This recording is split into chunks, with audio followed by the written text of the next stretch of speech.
नमस्कार, एमएच1 न्यूज में आपका स्वागत है। मैं हूं आपके साथ वरुण गोयल। गुरुग्राम में जाम तो खुल गया है, लेकिन उस पर सियासत हो रही है। बीजेपी जाम को लेकर दिल्ली सरकार पर आरोप लगा रही है, तो वहीं दिल्ली सरकार ने बीजेपी पर पलटवार किया है। लेकिन इन सब के बीच जनता जाम में फंसकर बेहाल हो गई है, जिसकी किसी को फिक्र नहीं है।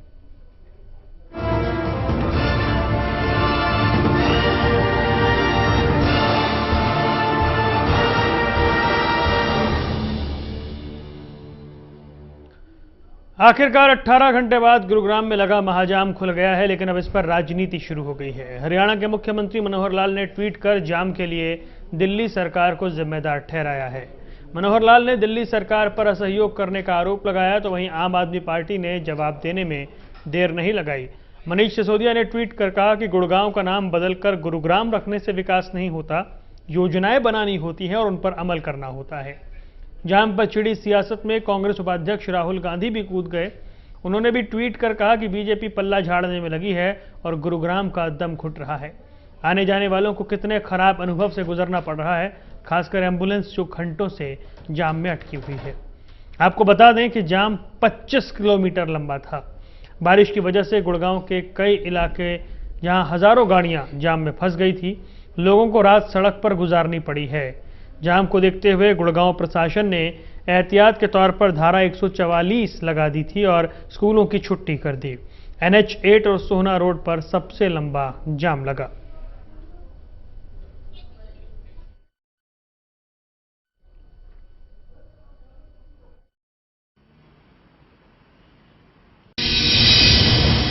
ट्रैफिक मैनेजमेंट को सुचारू करने के लिए एक तो हमारी भौंडसी में डिज़ास्टर रिलीफ मैनेजमेंट STRF की जो एक कंपनी है, उसको हमने तुरंत गुड़गांव में डिप्लॉय करने का निर्णय लिया है।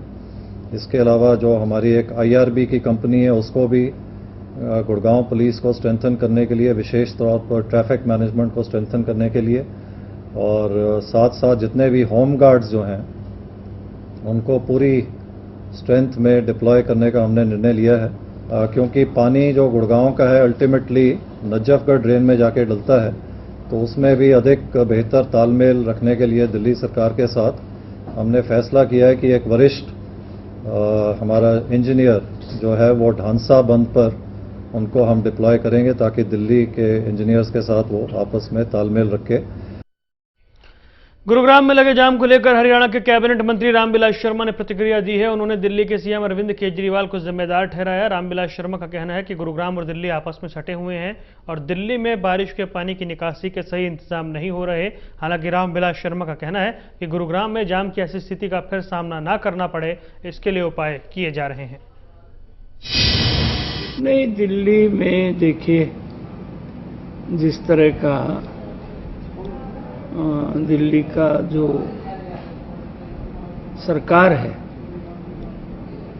वो दूसरे कामों में लगी हुई है।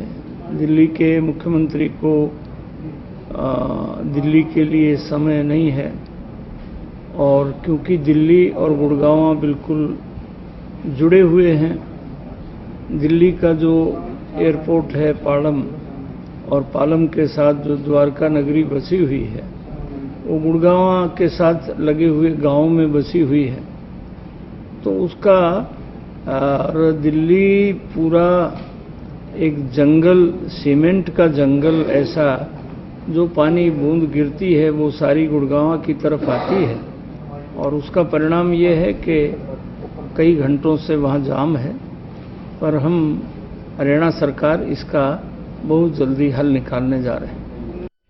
तो आपने सुन लिया, लगभग दिल्ली ही इसके लिए जिम्मेदार है, ऐसा कहा जा रहा है। चर्चा करेंगे। हमारे साथ अजय गुलिया मौजूद हैं, नेता इनेलो। उस वक्त स्टूडियो में हमारे साथ प्रोफेसर वीरेंद्र सिंह, वो मौजूद हैं, बीजेपी के नेता हैं। आपका स्वागत है। वीरेंद्र जी, हम सबसे पहले मैं आपसे ही जानना चाहूंगा, क्या इस पूरी तरीके से इसके लिए दिल्ली को जिम्मेदार मानकर बात खत्म कर दी जाए? ऐसा कहना कि पूरी तरह दिल्ली जिम्मेदार है, ये तो शायद तर्कसंगत नहीं होगा। ऐसा मंत्री जी ने कहा भी नहीं है।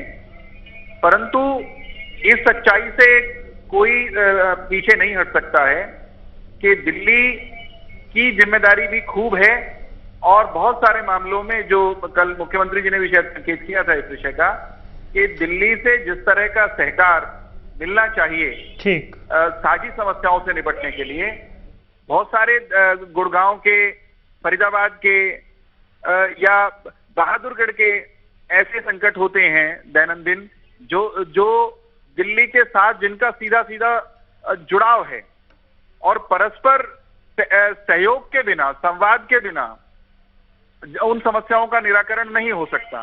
ठीक है। तो दिल्ली का एटीट्यूड, दिल्ली की सरकार का, वो बहुत एक्सप्लेन करने की आवश्यकता नहीं है किस तरह का है।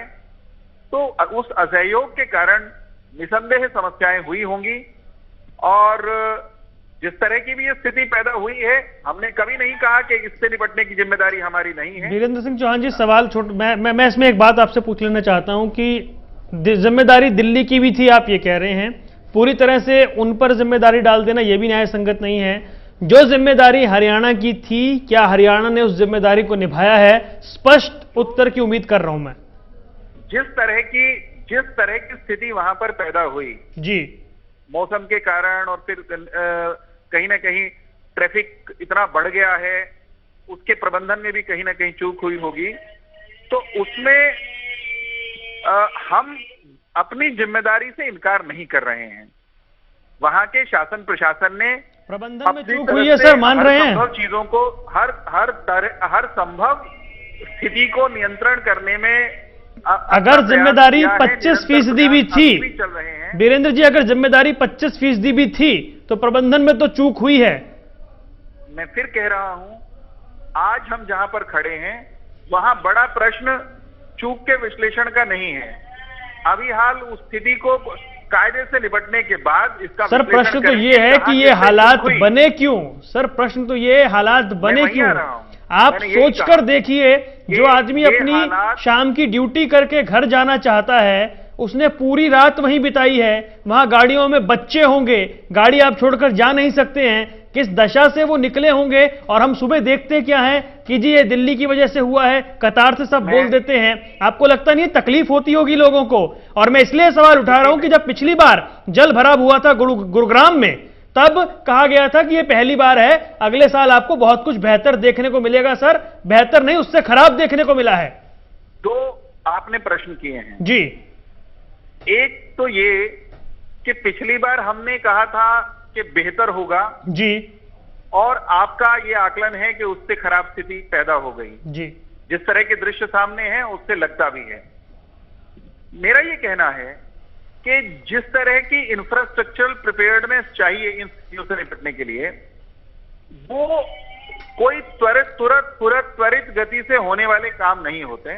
कितना वक्त बहुत सर? सारी चीजों पर काम, ये बड़ी हैरानी वाली बात कर दी आपने चौहान साहब। पिछली बार आपने कहा था अगली बार बेहतर होगा, आते आएंगे। सर आपने कहा था पिछली बार कि अब की बार बेहतर होगा। जो प्रश्न किया उसका उत्तर दे लूं मैं पहले जी। एक आपने कहा कि जो कष्ट हुआ आम नागरिक को, रात भर उनको सड़क पर बितानी पड़ी, बच्चे भी उनमें होंगे।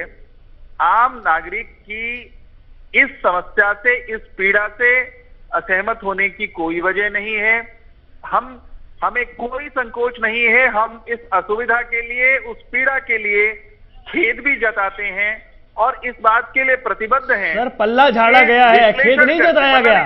तकलीफ तो यही है चौहान साहब, पल्ला झाड़ा गया है।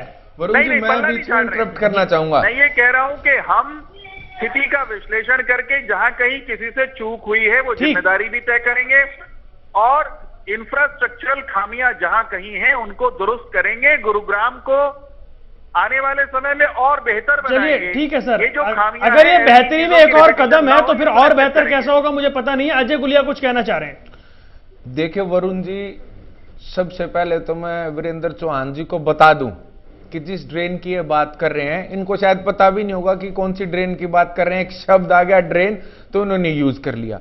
वो ड्रेन जिस जहां पे पानी जाता है ना, जहां का मंत्री जी जिक्र कर रहे हैं, मैं बता देता हूं बिल्कुल एग्जैक्ट इनको, टू बी वेरी प्रिसाइज। वो ड्रेन दिल्ली के विकासपुरी और पीरागढ़ी के बीच से होते हुए नजफगढ़ के, और जैसे वो गुड़गांव में जाती है, धूलसरिस और छावला के बीच से होती वो ढांसा के तरफ एक बांध है, वहां जाकर के ये सारा पानी जाता है, जो ओवरफ्लो पानी होता है दिल्ली के अंदर। और वही पानी, उसका दिल्ली से कोई लेना देना नहीं है जो ये झूठी बात कर रहे हैं। और गुड़गांव का पानी दौलताबाद के उधर से आती हुई ड्रेन मिलती है। जो जड़ है इसकी मैं वो आपको बता देता हूं। पूर्व सरकार के दौरान एक लगभग 40 से 50 करोड़ का, मेरे ख्याल 46 से 47 करोड़ एग्जैक्ट टेंडर हुआ था कि गुड़गांव का जो ये हाईवे है इसको किसी प्रकार से, हर साल ये समस्या पिछले 8-9 साल से चल रही थी कि इसको किस प्रकार से ऐसा किया जाए कि इसमें जल भराव ना हो, लोगों को समस्या ना हो। तो पूर्व में जो रही सरकार है, भूपेंद्र सिंह हुड्डा की सरकार थी, उन्होंने अपने किसी चहेते को इसका काम दे दिया और 50 करोड़ के लगभग का ये टेंडर हुआ। मैं एग्जैक्ट कोट कर रहा हूं, आरोप नहीं लगा रहा हूं, मैं बिल्कुल फैक्ट बात आपको बता रहा हूं। 50 करोड़ के लगभग का ये टेंडर हुआ और उस टेंडर के अंदर जो पाइपें डाली गई वो काम, मैं तो उसकी क्वालिटी गिन नहीं सकता, 2nd class, 3rd class, 3rd grade, उससे भी अगर नीचे कोई कैटेगरी होती है तो वो उस प्रकार का वो काम हुआ। पाइपें डाल दी गई लेकिन उन पाइपों को एक दूसरे के साथ कनेक्ट नहीं किया गया और वो आज भी जाकर के आप अपनी टीम भेज दें, वो टीम जाकर के चेक कर सकती है, वो कनेक्टेड नहीं है। और आनन फानन में अब वो मुख्यमंत्री जी के चहेते थे, उनको पेमेंट कर दी गई। जैसे ही उनको पेमेंट हुई सारा सामान रोड पर के छोड़ के वो भाग गए थे। वो मलबा भी उसी के अंदर डला, जो रॉ मटेरियल पड़ा था वो भी उसी के अंदर डल गया, पाइप एक दूसरे से लीक ये भी पिछली सरकार की बात हुई। मैं ये जानना चाहता हूं, नहीं मैं आपको बता देता हूं, नहीं वरुण जी बिल्कुल मैं उसी मुद्दे पर आ रहा हूं। देखिए अब क्या हुआ कि जब इनकी सरकार आई तो पिछले साल जवाहर यादव जी IBN 7 टीवी पर बैठ करके ये बोल रहे थे डिबेट के अंदर कि हमने ऐसे इंतजाम किए हैं कि अगली बारिश जब होगी तो बुजुर्ग लोग जो होंगे हरियाणा प्रदेश गुड़गांव के, वो तो पकौड़ों का आनंद लेंगे और बच्चे छत पर खेल करके बारिश का आनंद लेंगे। कैसा आनंद ले लिया इन्होंने उसके नाम पर, मैं बता देता हूं, कई हजार करोड़ रुपए, 150 करोड़ राजीव चौक के नाम पर, 47-48 करोड़ किसी और चौक के नाम पर इन्होंने आवंटित कर दिए। और जवाहर यादव जी उस टीवी चैनल पर बैठ करके बोल रहे थे कि मनी 5 करोड़ रुपए तो उस चौक के लिए रिलीज हो गया, 7 करोड़ उस चौक के लिए रिलीज हो गया। ये पैसे रिलीज हो गए और एक भी पैसा लगा नहीं। पैसे रिलीज हुए वरुण जी, पैसे रिलीज हुए, एक भी पैसा लगाने का काम इन लोगों ने किया नहीं। जैसे बंदरबाट और लूट पिछली सरकार में हुई थी वही लूट मचाने का काम इन लोगों ने किया। नहीं, बिल्कुल ठीक आप कह रहे हैं, लेकिन मेरा बड़ा सवाल कुल मिलाकर यह है कि जब पिछली बार कहा गया था, और चौहान साहब मैं अपने सवाल को दोहरा रहा हूं कि पिछली बार कहा गया था कि अगली बार ऐसे हालात नहीं होंगे, आपने कहा कि इसे और बेहतर करेंगे। अगर ये पिछली बार से और बेहतर है तो फिर और बेहतर क्या होगा, यह बड़ा सवाल है। मैं आपके पास लौटूंगा, छोटा सा ब्रेक लेना है, फौरन हाजिर होंगे।